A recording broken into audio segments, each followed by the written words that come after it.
Grab your favorite snack, get comfortable, and prepare for a story full of secrets, danger, and forbidden love. Don't forget to like and subscribe.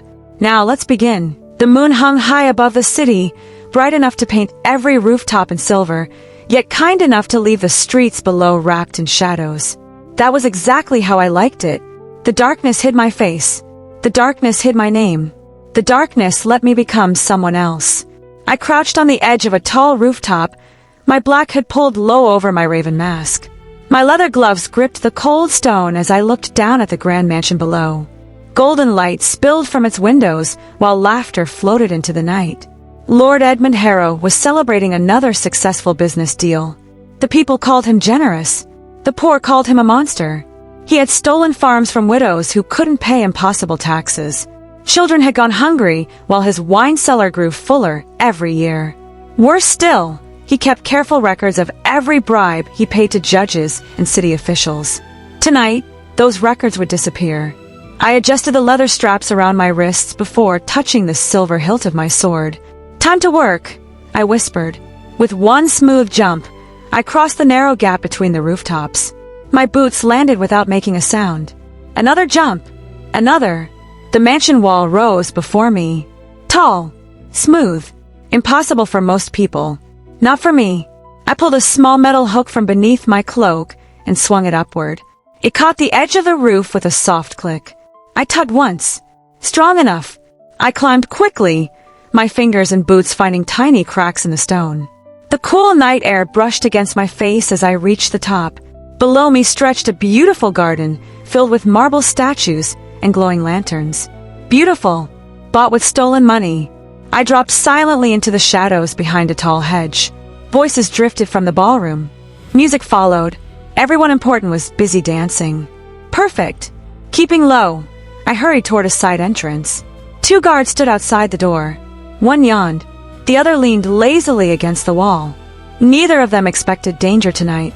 I slipped a small pebble from my pocket and threw it toward the far end of the garden. Clack! Both guards straightened. "What was that?" one asked. "I'll check." The second guard sighed. "Probably another cat." They walked away together. I smiled beneath my mask. Too easy. The moment they disappeared around the corner, I picked the lock. Click! The door opened. Inside, the hallway smelled of polished wood and expensive perfume. Portraits of Lord Harrow's family lined the walls. Every painting seemed to stare at me as I moved quietly across the marble floor. I already knew where I was going. Finn's map had been perfect. The study was on the 2nd floor. I climbed the staircase slowly, avoiding the loose wooden step Finn had warned me about. Halfway up, voices echoed from nearby. I froze. 2 servants walked past carrying trays filled with empty wine glasses. One laughed. "The guests won't stop drinking." "Good," the other replied. "Maybe Lord Harrow will finally stop shouting at everyone." Their footsteps faded. Only then did I breathe again. I reached the study door. Locked. Of course. I knelt and pulled out my lock-picking tools. The metal pins slid inside. 1 turn. 2. A soft click answered me. The door swung open. The room smelled of old books and burning candles. Shelves stretched from floor to ceiling. A large oak desk stood beside the window. There. I crossed the room quickly and unlocked the desk drawer. Gold coins glittered inside, enough to feed several villages for months. I emptied the coins into the leather sack beneath my cloak. Next came the papers. I searched every drawer carefully until I found a hidden compartment. My fingers traced the edge. There you are. Press. Click. The false bottom lifted. Bundles of letters lay beneath it. Tax records, bribe payments, signed agreements, names of judges, names of nobles. Enough evidence to destroy half the city's richest families. I carefully placed every document into my satchel. A loud laugh echoed from downstairs. The party was still going. Good. I had time. Then, footsteps. Heavy ones. Coming closer. I blew out the candle instantly. Darkness swallowed the room. The study door opened. A guard stepped inside holding a lantern. He frowned. I thought I saw a light. I stood perfectly still behind the door. He walked farther into the room. Closer. Closer. If he turned around, I struck. One quick hit to the back of his neck. He collapsed before making a sound. "I'm sorry," I whispered as I caught him before he hit the floor. "I don't hurt people who don't deserve it." I tied his wrists loosely with rope and left him breathing peacefully beside the desk. Then I climbed through the open window. Fresh air greeted me. I grabbed the edge of the roof and pulled myself upward. Just as my boots touched the tiles, a shout shattered the night. "Stop!" Another voice joined in. "The Raven!" My heart skipped once. Someone had found the unconscious guard. Bells rang across the estate. Guards poured into the gardens below. There! He escaped onto the roof. Crossbows pointed upward. I ran. The roof sloped sharply beneath my boots. An arrow flew past my shoulder. Another struck the chimney beside me, sending pieces of stone flying. I leaped across a narrow gap between two buildings. My boots barely caught the edge. Behind me, the guards followed. "Don't let him get away!" I smiled despite the danger. "If you can catch me." I vaulted over a chimney, slid beneath a hanging clothesline, and climbed onto a taller rooftop. The city spread before me like a maze. Perfect! The guards weren't giving up. More soldiers climbed onto nearby roofs. Torches lit the darkness. The chase had begun. I raced across the rooftops, my cloak whipping wildly behind me. One guard lunged toward me. I ducked beneath his sword and kicked his feet from under him. He crashed harmlessly onto the roof. Another blocked my path. I drew my sword. Steel rang through the night. One strike. 2. 3. I twisted around him and knocked his weapon from his hand before pushing him gently aside. No killing. Never. My mission wasn't revenge. It was justice. I was almost free when I noticed someone standing alone on the highest rooftop ahead. He didn't move. Didn't shout. Didn't chase. He simply watched. Even from a distance, I could tell he wasn't like the others. Tall. Broad shoulders. Perfect posture. A navy military cloak moved gently in the wind. The moonlight reflected from the silver embroidery of his uniform. Royal officer. He slowly drew his sword. The sound of steel sliding from its sheath echoed through the silent night. Behind me, the guards stopped running.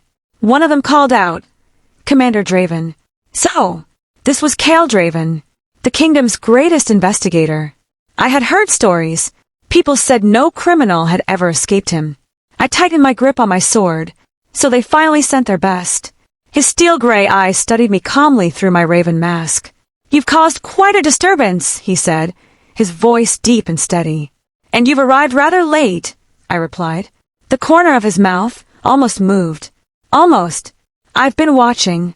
I noticed. You steal from corrupt nobles. I stayed silent. You leave servants unharmed. Still silent. You never kill." He took one slow step forward. "So tell me." His eyes never left mine. "Who are you?" I laughed softly. If I told you, I'd ruin the mystery. Without another word, I charged. Our swords crashed together with a loud clang. The force shook my arms. He was stronger than anyone I had fought before. I stepped back, then struck again. He blocked effortlessly. Steel flashed beneath the moon. We moved across the rooftop in perfect rhythm. Attack. Block. Turn. Strike. Neither of us gained the advantage. He was calm. Too calm. I spun low, aiming for his legs. He jumped over the strike and landed lightly before swinging toward my shoulder. I barely avoided the blade. "So," he said between strikes, "you're faster than the reports claimed, and you're more talkative." His sword came again. I blocked. The impact sent sparks flying. He suddenly changed direction. Too fast. His blade sliced across my shoulder. Not my skin. My cloak. Riot. The torn fabric slipped away. A cool breeze touched the back of my neck. My eyes widened. No. A few strands of my tightly hidden silver blonde hair escaped from beneath my hood and shimmered beneath the moonlight. The morning sun poured through the tall windows of Vale Manor, turning the polished marble floor into sheets of gold. I stood before the large mirror in my bedroom while a maid fastened the last buttons of my black widow gown. The dress fit tightly around my waist before flowing to the floor. Its high lace collar brushed against my neck, and the long sleeves covered every inch of my arms. A small black veil rested neatly over my platinum blonde hair, which had been pinned into soft waves. The woman staring back at me looked calm, elegant, graceful. She looked nothing like the masked outlaw who had raced across rooftops only hours ago. But I couldn't stop thinking about last night. Those sharp steel-gray eyes. The moment Kael Draven's sword sliced through my cloak, the cold air against my neck. The strands of silver-blonde hair that had slipped free. Did he notice? I clenched my gloved hands. No. He couldn't have seen enough. He couldn't. A knock sounded on my bedroom door. "My lady," the maid said softly. "Lady Helena is waiting for you in the dining room." Of course she was. I forced a small smile. "Thank you." The maid opened the door, and I walked through the long hallway toward the grand dining room. Every servant I passed lowered their heads. "Good morning, Lady Seraphina." "Good morning." Their voices were kind. Mine was gentle. That was the role everyone expected me to play. The quiet widow, the obedient daughter-in-law, the woman who smiled even when she wanted to scream. The dining room doors opened. Lady Seraphina Vale sat at the head of a long table like a queen upon her throne. Her dark emerald gown shimmered in the sunlight. Gold embroidery covered the rich velvet fabric, and jeweled rings sparkled on nearly every finger resting upon her ebony cane. Her cold emerald eyes lifted toward me. "You are late." I glanced at the large clock. "Only 1 minute." "I apologize." An apology does not return lost time. I lowered my eyes politely. "I'm sorry." She studied me for a long moment before pointing her cane toward the empty chair beside her. "Sit." "Yes, mother." The servants immediately poured tea into my cup. Fresh bread and fruit were placed before me. I reached for the bread. "Not so much." Her sharp voice stopped me. I looked up. A lady does not eat like a farm worker. I quietly withdrew my hand. "Yes, mother." She lifted her teacup with perfect elegance. "You will attend the charity luncheon today." "I understand." "You will smile." "Yes." "You will speak only when spoken to." "I will." "And remember that every noble family watches you." She leaned forward slightly. "You carry the Vale name now. You will not embarrass it." "I never would." Her eyes narrowed. "I hope not." Silence settled over the room. Only the soft sound of silver spoons touching porcelain cups could be heard. Finally, she spoke again. "The royal guards searched another noble house this morning." My heart skipped. I kept my face perfectly calm. "They're still looking for the raven?" She nodded slowly. "It seems the outlaw enjoys stealing from respectable families." Respectable. If only she knew. Lady Helena continued. "The kingdom grows tired of this criminal." I lifted my teacup. "Perhaps." She watched me carefully. "I hope you are frightened." I met her gaze with gentle eyes. "Should I be?" "Any sensible woman would be." I smiled politely. "I spend most of my days here. I doubt someone like the raven would have any reason to visit me." A faint smile appeared on her lips. "No." Her voice turned colder. "But if that criminal ever entered this house," she tapped her cane once against the floor, "I would gladly watch them hang." A chill ran through me. I lowered my eyes again before she could see the anger burning inside them. "I understand." Across the city, Kael Draven stood inside another grand mansion. His steel-gray eyes moved slowly across expensive paintings, polished furniture, and shelves filled with books. A nervous nobleman followed behind him. "I assure you, Commander, my family has nothing to hide." Kael calmly picked up a silver ornament from the fireplace before setting it back down. "I'm sure." The nobleman forced a laugh. "You should be searching the streets instead." Kael remained silent. "The raven hides among thieves." "No." The single word made the room fall quiet. The nobleman blinked. "No." Kael folded his hands behind his back. "A thief who climbs walls, picks impossible locks, defeats trained guards, and knows which nobles keep secret records is not an ordinary criminal." The nobleman swallowed. "What are you saying?" "I'm saying," Kael replied calmly, "the raven belongs somewhere much closer." His eyes rested on the portraits hanging along the walls. "Among people like us." The nobleman's smile faded. Kael walked toward the window. "The streets know many thieves." He looked out at the city below. "But only high society knows where corruption hides." The afternoon passed slowly. I smiled through endless conversations, accepted endless condolences for a husband I barely had time to know, listened as wealthy women spoke proudly about dresses and jewels while hungry children begged outside their carriages. Every smile felt heavier than the last. When evening finally arrived, I returned to my room. The servants helped remove my widow's gown. One by one, they wished me good night. When the last footsteps disappeared, I locked the bedroom door. My gentle smile disappeared with them. I crossed the room quickly. The large wardrobe swung open. Hidden behind the dresses rested a narrow wooden door. I unlocked it. Inside waited another version of me. Black leather armor, fingerless gloves, knee-high boots, my hood, my raven mask. I touched the smooth black mask for a moment. Let's finish this. Within minutes, my long hair was tightly braided and hidden beneath the hood. My chest was bound. The sword rested comfortably against my waist. Throwing knives disappeared beneath my cloak. The widow was gone. The raven had returned. I climbed through my bedroom window and disappeared into the darkness. The royal palace stood proudly above the city. Its white stone walls glowed beneath the moon. Tonight's target wasn't gold. It was truth. Finn's message had been clear. Hidden inside the royal treasury was a ledger. A single book.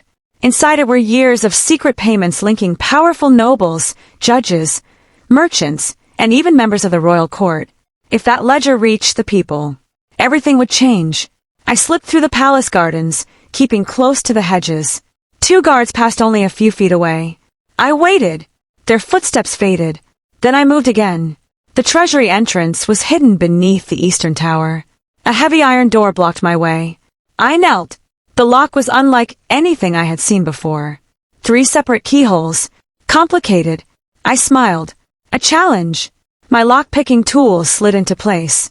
1 pin. Then another. Sweat formed beneath my gloves. The final lock clicked. The door slowly opened. Cool air drifted from the darkness beyond. I stepped inside. Rows of shelves stretched across the enormous underground room.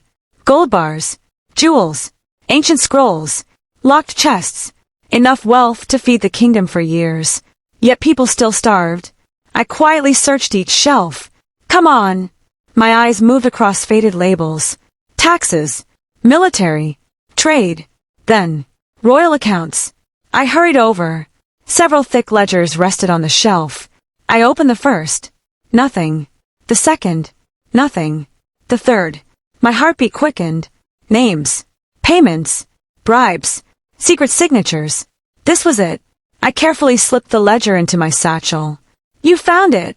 The calm voice echoed through the room. Every muscle in my body froze. I slowly turned. Kael Draven stepped from the shadows. His navy uniform looked almost black beneath the dim lantern light. His sword was already in his hand. His steel-gray eyes never left mine. I had a feeling you'd come here. I tightened my grip on my own sword. You've been waiting. For hours. Behind him, more guards slowly appeared from hidden corners. Not many. Just enough. A trap. I laughed softly. I'm flattered. You should surrender. I don't think so. You cannot win. I don't need to. His eyes narrowed slightly. You only steal evidence. And you expose corruption. I remained silent. You could simply give those records to the crown. A bitter laugh escaped me. The crown already owns them. For the first time, something changed in his expression. Only for a second. Doubt. I used that moment. A smoke pellet struck the floor. Bang. Thick gray smoke exploded through the room. The guard shouted, I can't see. Block the exits. I was already moving. I dashed between the shelves, hearing footsteps close behind me. There! Kael's voice remained calm. Don't chase blindly. I reached the far wall. Finn had been right. A loose stone. I pressed it. The wall rumbled. A narrow hidden passage slowly opened. I slipped inside, just as Kael emerged from the smoke, only a few steps away. I rushed into the darkness without looking back. The stone door began closing behind me. Then, something caught against the rough edge of the hidden passage. My raven mask slipped free from my face and fell onto the stone floor behind me. Kael bent down and picked it up. The black raven mask was gone. I could still feel the cool night air against my face as I ran through the narrow stone passage beneath the palace. My boots echoed against the damp floor, but I forced myself not to look back. Kael had it. My mask. The one thing that had hidden me from the world. I swallowed hard and kept running. The passage twisted beneath the city before opening into an abandoned wine cellar. I climbed the old wooden stairs, pushed open a loose trapdoor, and stepped into the empty back room of a forgotten bakery. Only then did I allow myself to breathe. I leaned against the wall, pressing a trembling hand against my chest. That was too close. For the first time in years, I had made a mistake. A careless mistake. I closed my eyes. Did he recognize me? No. He had only seen my face for a heartbeat. The passage had been dark. Still, the thought refused to leave my mind. I quietly slipped out of the bakery before dawn and returned to Vale Manor through the hidden entrance beneath my bedroom.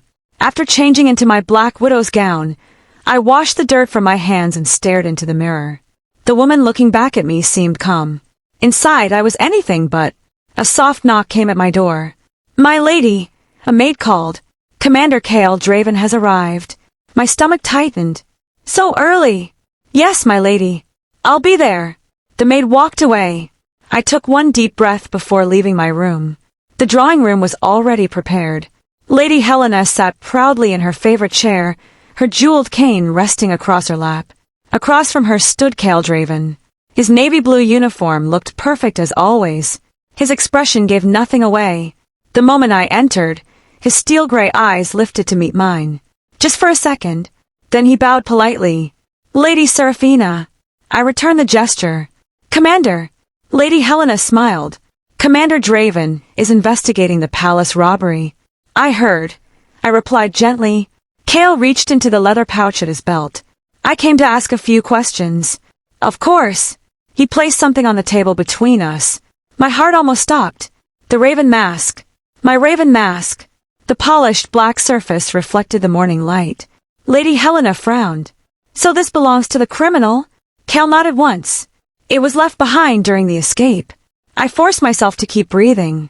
Lady Helena picked it up with obvious disgust. "What an ugly thing." Kael watched me while she spoke. Not my hands. Not my face. My eyes. As though he hoped to find something hidden there. "Have either of you seen this mask before?" he asked. Lady Helena scoffed. "Certainly not." Then both of them looked at me. I slowly shook my head. "No." My voice remained calm. "I've only heard stories about the raven." Kael didn't answer immediately. Instead, he carefully took the mask back. His fingers brushed over the inside. Almost thoughtfully. "Very well." The room fell silent. Finally, Kael stood. "Thank you for your time." Lady Helena smiled. "I hope you catch this criminal soon." "So do I." His eyes met mine again. "But I believe the truth is much closer than anyone realizes." Then he left. I watched him disappear through the front doors. Only when he was gone did I realize my hands were shaking beneath my gloves. For the next several days, it felt as though Kael Draven was everywhere. Every noble gathering. Every charity event. Every royal dinner. He wasn't chasing thieves through dark streets anymore. He was watching people like me. Watching every smile. Every conversation. Every lie. And somehow, that frightened me more than any sword. Across the palace, Prince Lucien stood beside a large window overlooking the city. His golden hair glowed in the afternoon sun. A servant entered quietly. "Your Highness." Lucien didn't turn. "Speak." The raven escaped again. His jaw tightened. "I know. The stolen documents."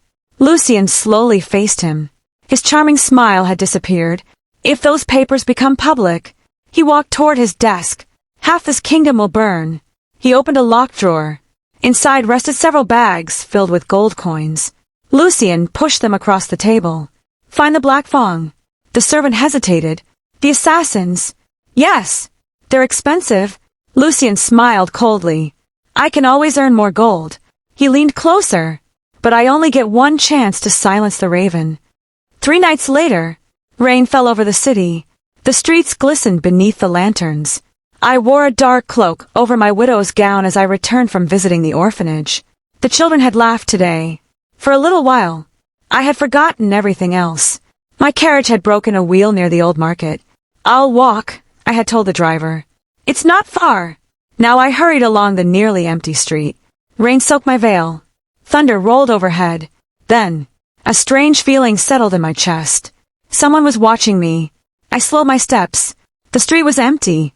Or so it seemed. A shadow moved across the rooftop. Then another. My heartbeat quickened. Not guards. Too quiet.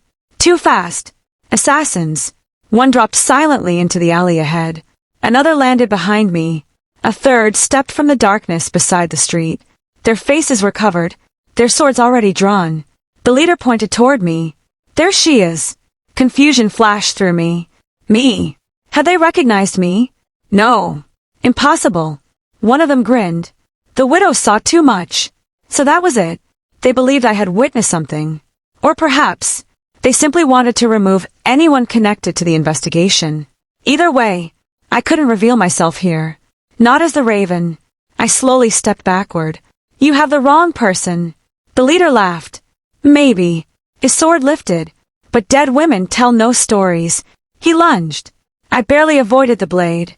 Without my armor, without my weapons, I couldn't fight properly. I stumbled against the whetstones. Another assassin rushed toward me. This time, a sword blocked his strike. Steel crashed loudly. The attacker staggered backward. A familiar voice cut through the rain. Step away from the lady. I looked up. Kael. He stood between me and the assassins, rain dripping from his dark hair and cloak. His sword remained perfectly steady. The assassins exchanged quick glances. The commander. So be it. All three attacked together. Kael met them without hesitation. His movements were calm, precise. One sword swung toward his shoulder. He blocked it effortlessly. Another came low. He turned, knocking it aside before striking the attacker's wrist. The assassin cried out as his weapon flew into the street. The third rushed from behind. I opened my mouth. Behind you! Kael spun instantly. His blade met the assassin's, just inches from his back. The force sent sparks flying despite the rain. He kicked the attacker hard in the chest. The man crashed into a market stall. The leader growled. Finish him! All three charged again. The fight became a blur. Steel flashed. Rain splashed, which shattered beneath powerful blows. Kael fought like a man who had faced death many times before. Every movement was controlled. Every strike had purpose. Within moments, one assassin lay unconscious. Another limped away holding an injured arm. The leader looked around. We're leaving! The remaining men disappeared into the darkness as quickly as they had arrived. Silence returned. Only the sound of rain remained. Kael slowly lowered his sword. He turned toward me. Are you hurt? I realized my knees were trembling. My voice caught. I'm fine. He stepped closer. Blood trickled down one side of his hand. You should go home. You saved my life. It was my duty. I looked at the blood on his glove. You're injured. It's nothing. It isn't. Without thinking, I reached for the clean handkerchief tucked inside my sleeve. May I? He looked surprised. Then he nodded. I gently wrapped the cloth around his wounded hand. Our fingers brushed. Warm. Steady. Very different from mine. He watched me quietly. You don't seem frightened. I smiled weakly. I am. You hide it well. I've had practice. For a moment, neither of us spoke. The rain softened. He finally broke the silence. I'll escort you home. You don't have to. I insist. We walked side by side through the quiet streets. Neither of us spoke much. Yet somehow, the silence didn't feel uncomfortable. When Vale Manor came into view, I stopped near the gate. Thank you, Commander. He gave a small nod. Be careful, Lady Seraphina. You too. As I watched him disappear into the rain, guilt settled heavily inside me. He had risked his life to protect me, not knowing he had actually saved the very outlaw he had sworn to capture. And for the first time since all this began, I wished the truth were different. Later that night, I slipped into Finn's hidden workshop beneath an abandoned clockmaker's shop. Maps covered the walls. Strange coded notes lay scattered across the table. Finn sat surrounded by books, the stolen royal ledger open before him. His messy brown hair stuck out in every direction. Dark circles rested beneath his eyes. He hadn't slept. The moment I entered, he looked up. You made it. Barely. I removed my hood. Any luck? Instead of answering, Finn stared silently at one page. His cheerful face had gone completely pale. Finn! His hands trembled. What is it? He slowly turned the ledger toward me. I finally broke the code. I stepped closer. My eyes searched the page. Names. Dates. Payments. Then, one line. One sentence. Everything around me seemed to stop. My breathing caught. No! Finn looked at me with horror in his eyes. Seraphina. His voice barely rose above a whisper. I think your husband wasn't killed by illness. He swallowed hard before forcing out the words that changed everything. He was murdered because he discovered the conspiracy. What do you think will happen next? Will Seraphina uncover the truth behind her husband's murder? Will Kael discover that the kingdom's most wanted outlaw is the very widow everyone admires? And when they finally stand face to face, will they become enemies or something much more? Share your predictions in the comments below. I can't wait to read them. If you enjoyed this story, don't forget to like this video, subscribe to the channel, and turn on the notification bell so you won't miss what's coming next. This is only part 1 of The Widow Who Wears a Mask. Part 2 is coming soon, and trust me, the danger, secrets, and romance are only just beginning.